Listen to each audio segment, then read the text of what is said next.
Hello' guys, মোৰ এটি নতুন ব্লগলৈ আপোনালোক সকলোকে স্বাগতম জনাইছোঁ। ব্ৰিজখন দেখিতো জানিছে এতিয়া আমি ক'ত আছোঁ, আৰু গুৱাহাটীৰ ফালে গ'লেনো শৰাইঘাটৰ এটা ভিডিঅ' নল'মনে? সেইকাৰণে কি কৰিলোঁ, আজিৰ ব্লগটো ইয়াৰ পৰাই আৰম্ভ কৰিলোঁ। তেন্তে আপোনালোকক একেবাৰে কামাখ্যা মন্দিৰত লগ পাই আছোঁ দেই, ব্লগটি চাই যাব। এয়া চাওক, ফাইনেলি আমি মন্দিৰ পালোহি। তাৰপিছত আমাৰ কুপন আনিবলৈ গৈছে, সেইকাৰণে আমি ৰখি আছোঁ। কুপন অহাৰ পিছতহে আমি লাইনত যাব পাৰিম। তাৰপিছত আজি মানুহ বহুত ভিৰ হৈছে দেই।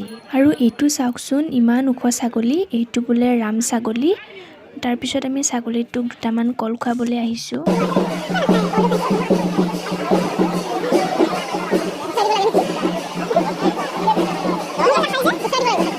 আৰু এইফালে চাওক, এইটোৱে হৈছে বিখ্যাত কামাখ্যা মন্দিৰ। আৰু মই মেইন মন্দিৰত সোমোৱাৰ লাইন নপতাৰ আগতে ভিডিঅ'টি বনাই ল'লোঁ, কাৰণ তাতে কিমান ৰাতি হয় ঠিক নাই, আৰু ৰাতি হ'লে ভিডিঅ' কৰিবও দিগদাৰ হ'ব দিয়কচোন। তাৰপিছত এতিয়া আকৌ আমি গৈ আছোঁ লাইনত। তাৰপিছত এয়া মন্দিৰৰ ৱালত চাওকচোন, কিমান ধুনীয়াকৈ মূৰ্তিবোৰ আছে।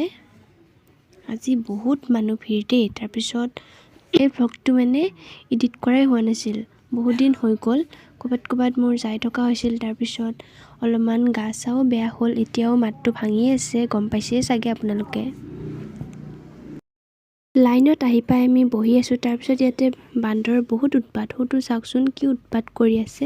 ইয়াতে আৰু যিমান সময় ৰখিব লাগিলেও চিন্তা নাই, কাৰণ ইয়াতে ধুনীয়াকৈ বহাৰ সুবিধা আছে। তাৰপিছত চাহ পানী আৰু কিবা কিবি খোৱা বস্তু বেচিবৰ কাৰণে মানুহ আহি থাকে। সেইকাৰণে আপোনালোকৰ কোনো চিন্তাই নাই, আৰামকৈ বহি বহি মন্দিৰত আপোনালোকে যাব পাৰে। 12টাৰ পৰাই আমি ৰখি আছোঁ, এতিয়া আমি যায়ে পোৱা নাই। এতিয়া বহুত দূৰ পাবই আছে, আৰু একেবাৰে আপোনালোকক সেৱা কৰা হোৱাৰ পিছতে ভিডিঅ' দেখাম দেই। এতিয়া আৰু একো ভিডিঅ' নকৰোঁ। গাইজ, এতিয়া বাজি গ'ল 7টা, আৰু এতিয়াহে আমাৰ ভিতৰৰ মন্দিৰত পূজা পাতল কৰা, তাৰপিছত দৰ্শন কৰা হ'ল আৰু পানীও চলোঁ। আৰু এতিয়া আমি বাহিৰত আহি চাকি জ্বলোৱা আৰম্ভ কৰিছোঁ দেই।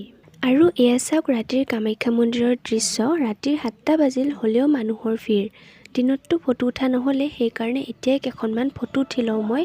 তাৰপিছত আপোনালোকক লগ পাই আছোঁ। এয়া দুখনমান ফটো উঠি ল'লোঁ।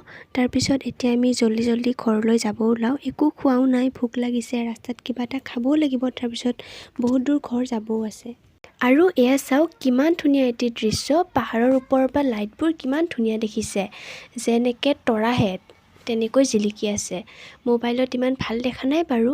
তাৰপিছত আজিৰ ভিডিঅ'টো ইয়াতে সামৰি দিওঁ। যদি ভাল লাগিল এটা লাইক কৰি দিব। তাৰপিছত আৰু এটা নতুন ভিডিঅ'ত আপোনালোক সকলোকে অতি শীঘ্ৰে লগ পাই আছোঁ।